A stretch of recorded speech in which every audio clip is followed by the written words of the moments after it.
The shift started with time, which is one of the least romantic ways a marriage can begin to die. My wife's schedule became too neat. Crystal worked in fashion, and fashion is not a neat business. It runs on delays, ego, panic, blown deadlines, late couriers, missing samples, wrong fabric, urgent hems, and dinners that become meetings because nobody involved knows how to stop performing importance. For 9 years, I had lived beside that rhythm and learned to treat it as weather. You didn't argue with it. You adapted. Then, over the course of 6 weeks, Crystal's late fittings began ending at almost the exact same time. Not roughly, exactly. She would leave our place in Hoboken around 7:10, tell me she was meeting a client, a buyer, a stylist, a pattern maker, somebody from a showroom, and then she would come back between 10:40 and 10:50 as if the city itself had been programmed to release her on schedule. Same makeup still clean, same careful exhaustion, same little apology about how chaotic the industry was. Chaos does not keep that kind of time. Before I tell you how I proved what that meant, like this video, subscribe to Reddit Ride, and leave a comment if you enjoy stories where the truth comes out slowly and lands hard. That support really helps the channel grow. My name is Mark Donley. I run a small AI integration firm out of Hoboken, mostly helping mid-sized businesses automate the parts of themselves they don't want to admit are broken. Inventory systems, customer service routing, internal reporting, forecasting, fraud alerts, workflow cleanup. I build order out of mess for people who waited too long to be honest about how much mess they had. That background didn't make me suspicious by nature. It made me patient. Crystal and I were both 41. From the outside, we looked almost obnoxiously well matched. She was a fashion designer with a growing label, the kind of woman who knew how to stand in a room full of expensive people and make them adjust themselves toward her. I was the quieter half, the husband who made good money in a newer field and seemed content letting his wife take the visual spotlight.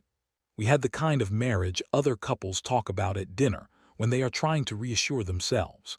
Good apartment, good lighting, good travel photos, good posture in public. We knew how to move together in a room and let people project solidity onto us. Public image is a strange asset. It appreciates long after the structure beneath it starts rotting. At first, I did what decent husbands do when something feels off. I explained it away. A new collection, pressure from buyers, a difficult season, a woman trying to keep a business alive in a city that likes style more than it likes small operators. Crystal had earned the benefit of the doubt 100 times over. She worked hard. She had built her name from sample runs, tiny wholesale orders, and relentless charm. She wasn't frivolous. She wasn't stupid.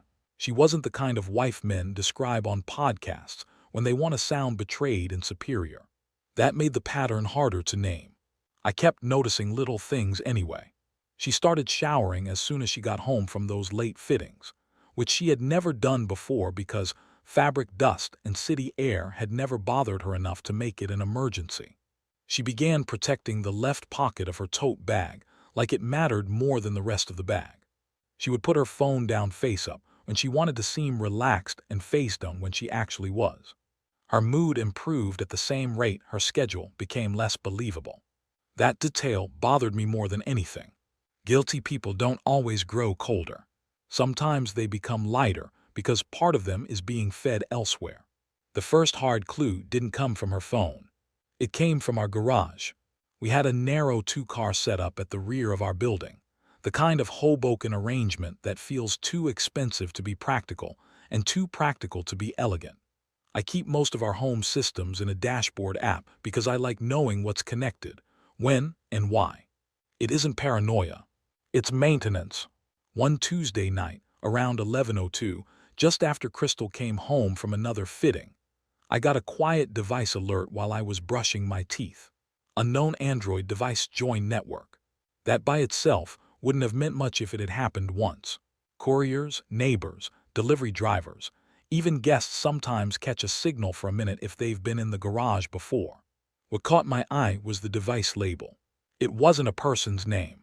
It was a prepaid model number. Cheap, generic, disposable. I checked the logs. It had connected 4 other nights in the previous month, always within minutes of Crystal coming home, always for less than 10 minutes, always from the garage access point instead of the apartment node upstairs. That meant the phone was sitting in the car, or in something she brought in from the car. It also meant it was not some random signal bleed. It belonged to a pattern. I said nothing. The next evening, while Crystal was in the shower and the apartment was full of steam and expensive shampoo, I went down to the garage and searched her Range Rover the way a man searches only when he has crossed some internal line and knows he cannot uncross it. Not dramatically, not recklessly, methodically. Center console, door pockets, trunk organizer, garment rack case, the hidden compartment under the rear cargo mat where she kept emergency flats and backup makeup. Nothing. Then I looked inside a long black sample bag hanging behind the driver's seat. There was a burner phone zipped into the inside seam with a packet of safety pins and a lint roller. People imagine that finding something like that produces a flash of certainty. It doesn't. Not at first. What it produces is silence. A strange private vacuum where your body understands faster than your mind does and leaves you standing still while the rest of you catches up. I took the phone upstairs. It was off. No case. No wallpaper. No contacts visible on the lock screen. But Crystal had made one mistake, and it was the kind of mistake people make when they live beside someone they no longer fully see. She had set the same simple unlock pattern she used on an old tablet years ago, probably because she assumed I was too occupied to remember it. I remembered. Inside the phone was not romance. That somehow made it worse. No photos. No declarations. No messages with hearts falling all over the place. What I found instead was process. A second Gmail account. A separate WhatsApp. Ride receipts. Hotel confirmations. Calendar blocks marked as fittings, site visits, supplier dinners, and one recurring label that simply said J. There was also a secure notes app containing numbers, transfer amounts, account references, and 2 sets of logins I didn't recognize. One of them was for a business banking portal. Crystal's label had an operating account. I knew that. We had talked about cash flow more than once, because fashion businesses often look healthier than they are. But this portal wasn't the one I knew about. It was attached to a different LLC, one I'd seen referenced only once in passing when Crystal said she was restructuring some wholesale side of the brand for tax reasons. I logged in. That was the moment my marriage changed shape. The account wasn't just active. It was being fed regularly with transfers from our joint money market, and twice, from the reserve account I kept for quarterly tax obligations and payroll cushioning in my own business. The amounts were just small enough to avoid immediate panic, and just large enough to do damage if repeated. 7,000, 14, 95, 11,2, always routed through her business first, then out again to a photographer named Julian Voss, a studio rental in the city, luxury hotel bookings, and a series of payments labeled consulting, development, creative direction, and client acquisition. Julian Voss appeared in the burner phone calendar too. The affair sat there in plain sight beside the theft. It took me 3 days to accept the full math. Not because I lacked evidence, but because evidence and comprehension are separate events. Crystal wasn't only sleeping with someone attached to her brand. She was using marital money to underwrite both the relationship and the illusion that her business was stronger than it was. She had built a second financial life under the cover of a stylish first one, and she had done it in the one environment where she believed I would stay polite the longest. At home, inside the marriage, inside the structure my income helped protect. I didn't confront her then either. That was the part of myself I surprised the most. I wasn't calm. Calm suggests peace. What I felt was hollowness with direction. I slept beside her with a second phone hidden in my office drawer and a spreadsheet in my head. I listened to her talk about fabric lead times and influencer gifting, and a possible capsule drop in September while my mind sorted timestamps, ACH trails, and device logs. I made coffee in the morning. I answered client calls. I went for runs along the river. I became frighteningly functional. My work helped. Once you've spent years teaching companies how to identify bad actors and clean data pollution out of their systems, personal betrayal starts to look like a different version of the same disease. Unauthorized access, hidden routes, fabricated labels, repeated anomalies dismissed as one-offs until they become too expensive to ignore. I duplicated what I needed. Not everything, only enough. Phone screenshots, transfer histories, logins, ride receipts, calendar exports. I mapped her late fittings against Julian's hotel stays and studio bookings. I checked our shared AMX against the burner phone receipts and found dinners I never attended billed as textile sourcing. I traced a deposit from my business reserve into Crystal's LLC on a Friday I distinctly remembered, because she spent that evening telling me how grateful she was that I supported her dream. 48 hours later, the money paid for a suite at the Beekman and a lens rental billed to Julian's studio. The middle of a betrayal is never the kiss. It is the ledger. That was the point when anger turned into structure. Crystal had not fallen briefly into bad judgment. She had built a system that assumed I would keep being the kind of husband who respects privacy, avoids public mess, and stays too busy to audit anything that comes wrapped in good taste. Her weakness wasn't recklessness. It was certainty. She was too sure I wouldn't act. I hired a forensic accountant first. Then I hired a lawyer. The accountant was an older woman in Midtown who had the dry, devastating patience of someone who has spent 2 decades watching intelligent people mistake charm for innocence. She reviewed the transfers, the duplicate entity, the burner phone records, and the joint account activity without once reaching for melodrama. "This is not panic spending," she said. "It's managed concealment." That sentence did something useful to me. It removed the last sentimental fog from the room. My lawyer was even simpler. Freeze what can be frozen. Document what exists. Separate household access from business liability. Do not threaten. Do not shout. Do not tip her off before control is already gone. The phrase that stayed with me was control is already gone. Not hers. Mine. Until then, I had been living inside Crystal's timing, Crystal's explanations, Crystal's version of urgency. Every conversation was happening on the ground she chose. Once I saw that clearly, the rest became almost mechanical. New passwords, new account permissions, a hold request on outgoing transfers above a set threshold, draft separation papers, a private update to my operations leads so nobody in my firm would be blindsided if a business account issue spilled sideways. I also moved one quiet detail that mattered more emotionally than financially. I transferred the ownership of the apartment garage gate access out of Crystal's app and back into mine alone. I don't know why that part satisfied me. Maybe because betrayal lives in access. Maybe because, after weeks of discovering all the places I had been entered without permission, revoking one door felt honest. Crystal kept performing marriage beautifully while all of this happened. That is one of the uglier truths about people who live comfortably with deception. They do not become obviously monstrous.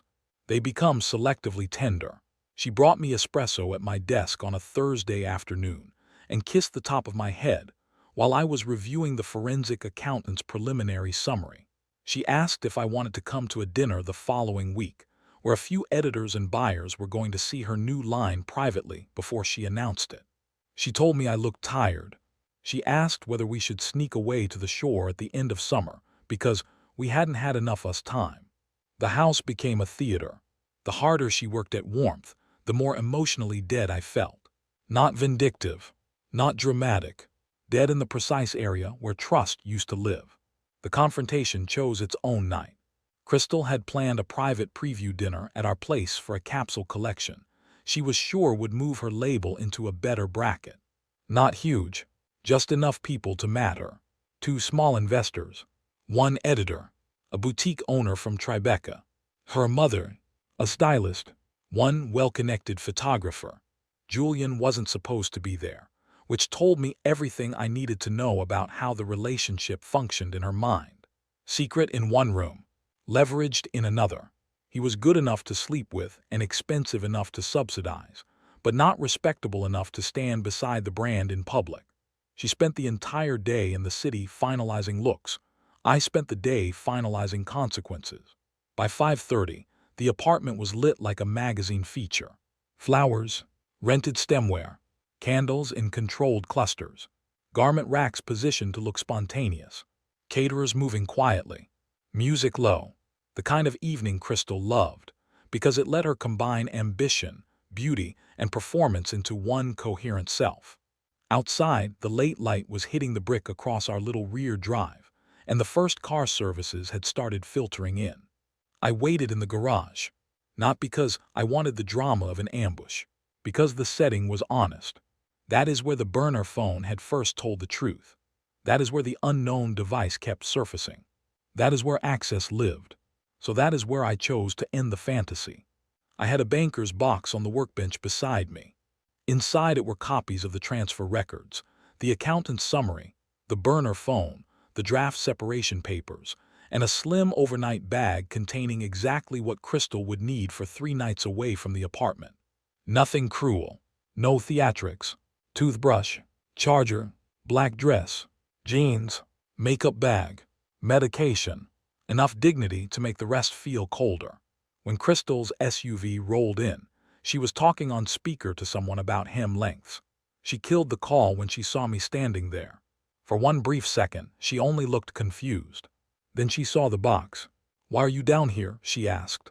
Her tone was still normal. That part interested me. Even then, she assumed confusion was all she needed to manage. I looked at her the way you look at a system, once you've finished mapping every hidden route inside it. "Because this is where your second life kept connecting," I said. She stared at me, then at the workbench, then back again.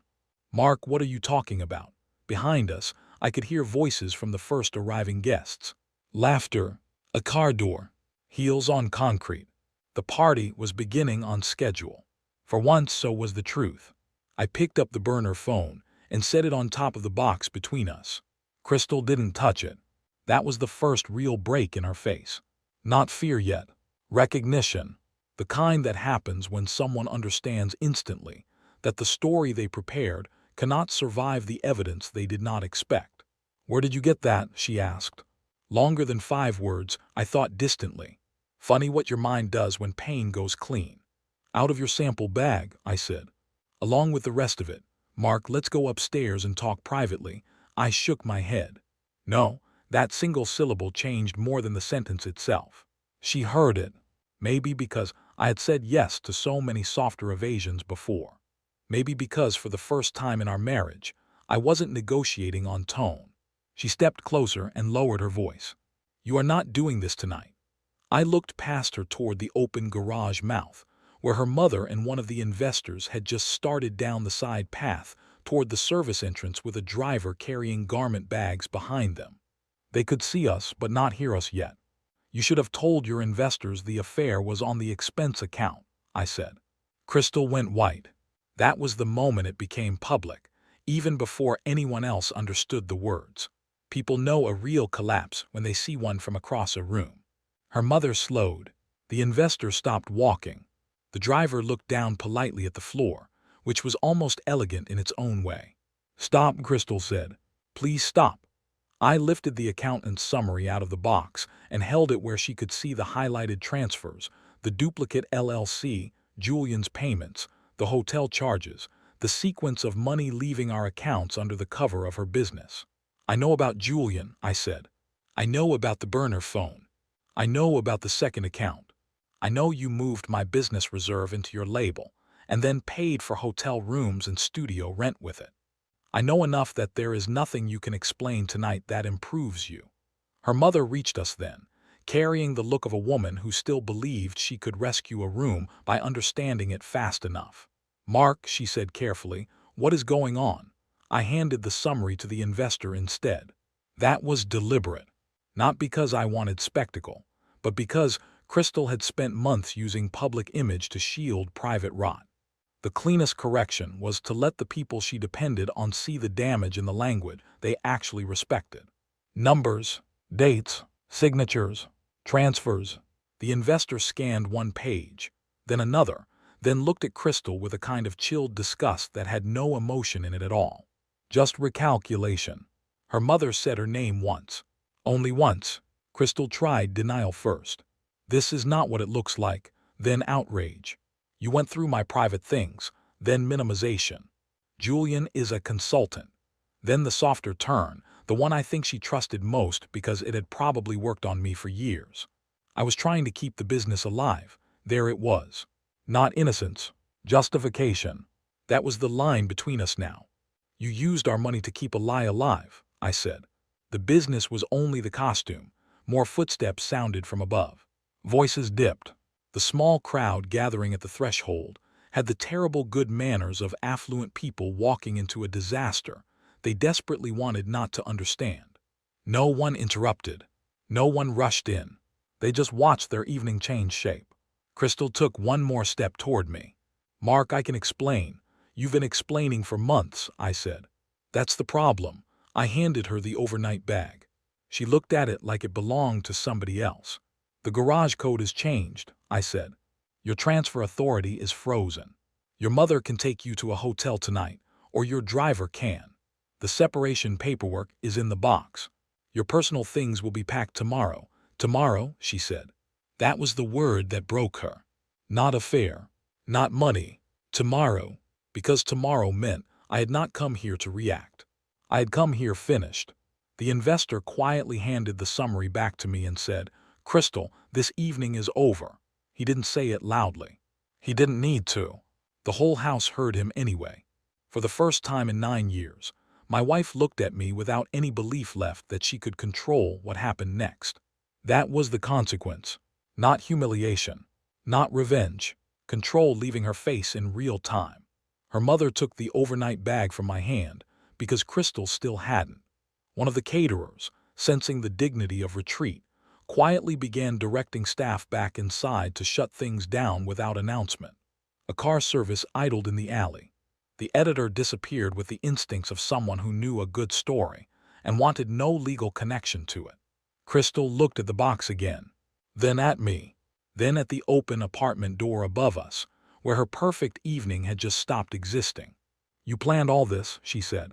I thought about the burner phone in the seam of her sample bag, about my reserve account feeding her secret life, about the way she kissed my head while I was reading the accountant's report, about every late fitting that ended on time because it had never been a fitting at all.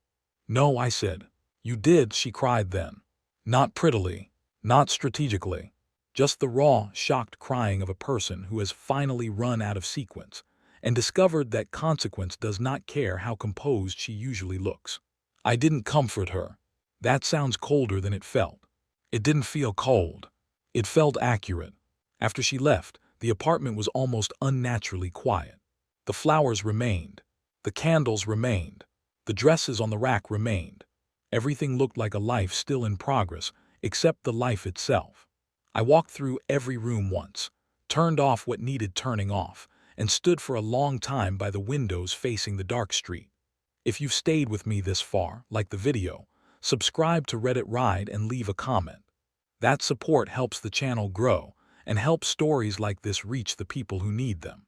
The weeks after were administrative and clean. That surprised me most.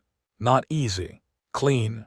Crystal tried twice to recast what happened as panic, pressure, and bad judgment under strain. The documents didn't let her. The investor withdrew. Her mother paid for a temporary rental in Jersey City. My lawyer handled the rest. The accountant gave me numbers I could trust. Some of the money came back. Some didn't. Julian evaporated the minute the funding stopped, which told me everything about how much of their connection had been chemistry and how much had been subsidy. I learned later that Crystal had told one friend she never thought I would move that fast.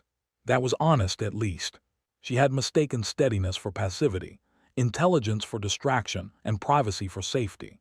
Plenty of people do. They live beside quiet competence so long that they stop registering it as force. They think because a man is measured, he is malleable.